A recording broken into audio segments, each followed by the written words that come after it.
In today's video, I'm going to teach you how to record a payment in QuickBooks Online. Whether you're a small business owner trying to manage your finances or an accountant keen on maintaining accurate records, mastering this simple but crucial task can greatly enhance your efficiency. Let's get started by going to the QuickBooks website, which is your main dashboard. Once there, you're going to see a menu, or rather a button, labeled Plug New at the top corner of your page. This is your gateway to a range of transaction types in QuickBooks. So click on it and a drop-down menu opens up. From this list, select Receive Payment.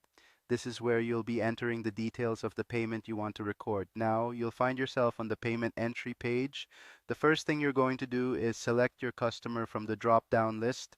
Make sure you choose the right customer, as this selection is linked to their outstanding invoices, allowing you to apply the payment to the correct one. If your customer list is extensive, utilize the search function for efficiency.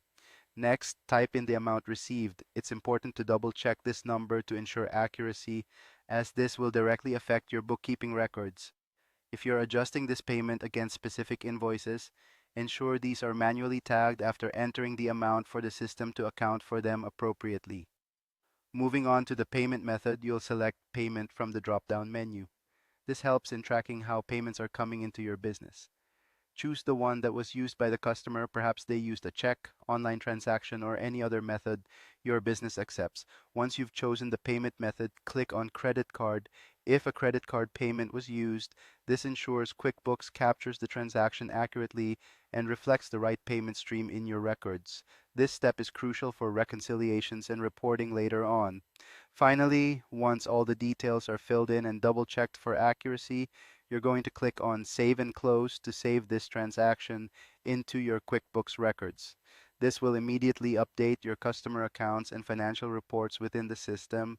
And there you have it. You've successfully recorded a payment in QuickBooks, which can now provide you with an accurate view of your company's income and outstanding balances in real time. Remember, accurate record keeping is not just about ticking a box, it's about empowering yourself with robust financial information. Thank you for watching, and make sure to check out our other tutorials for more QuickBooks insights.